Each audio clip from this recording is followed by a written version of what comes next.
about theatrical, let's talk about the blessing and the curse. Because I know that a lot of first-time filmmakers, everybody wants to see their movie at AMC or Pacific. Everyone wants to have their friends and family walk up and see their film's name on the marquee. However, it's not always a financially winning proposition, is it? Let me start by saying this. There are probably 5,000 films submitted to Sundance every year, including shorts, foreign, docs, etc. Obviously, all 5,000 are not going to get distributed in the United States. Yeah. The New York Times reviewed, I think, 900 and some films last year. Before they changed their policy, they don't review everything anymore. I think most, but not all. Wow.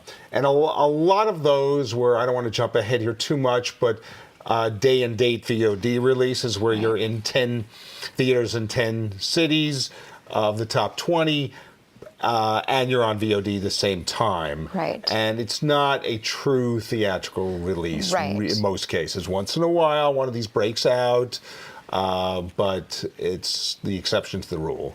So the Times isn't reviewing all of those anymore. Okay. It's just too many. Too many. So, but even going back to my original point, so 5,000 of the 1,000 of the 5,000, excuse me, are getting distribution of some kind, Yeah, so 20%. Something like that. So,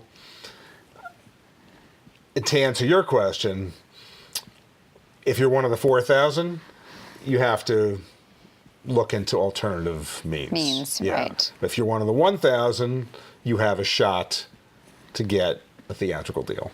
Got it. So with theatrical, what can filmmakers expect? Can they expect to get money up front, money on the back end? What about P&A commitments? Because I think a lot of independent filmmakers don't understand, which I learned from Gary for the first time, that you think your film is going to get distributed in theaters, you're celebrating, you're over the moon, and then you realize whatever that box office number is, 50% off the top goes to the exhibitor, which is the actual physical theater.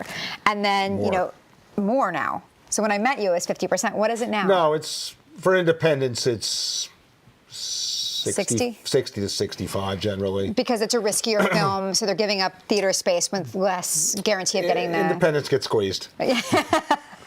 So, okay, so then you're giving up, a huge chunk of that box office, and then let's assume your distributor has already put additional money out for P&A, which is... Can I just interrupt for a second? I just want to be clear. I'm talking about small to medium independents. If you're Lionsgate or the Weinstein Company, you're more like a major. You're considered a mini major, so you're treated as if you're a studio.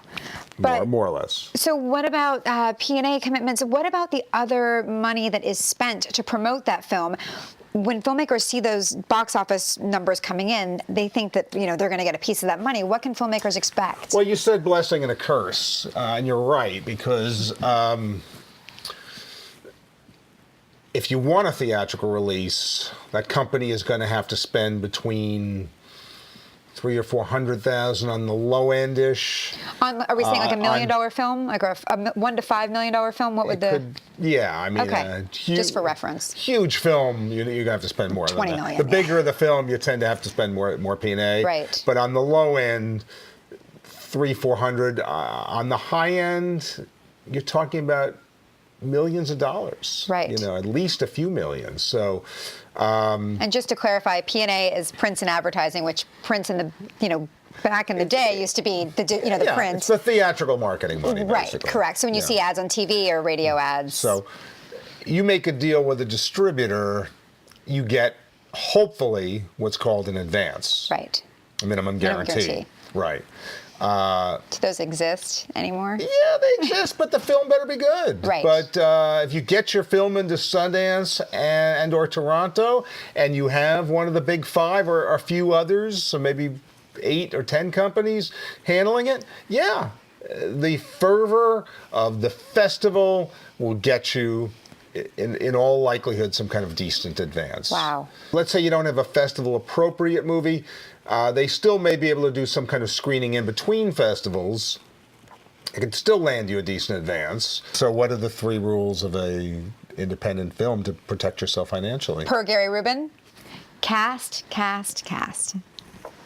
That way, even if the film doesn't turn out perfectly, which they usually don't, you have some protection, as a business proposition. Right. So maybe it isn't going to go on 2,000 screens, but you can do a VOD release or something, right, and hopefully get a decent advance still. Got it. Get it the largest advance you can, in most cases, so you can get your money back to your investors, which are your biggest fans. So you can make the next movie. Exactly. It's all about lining up the dominoes. That's right.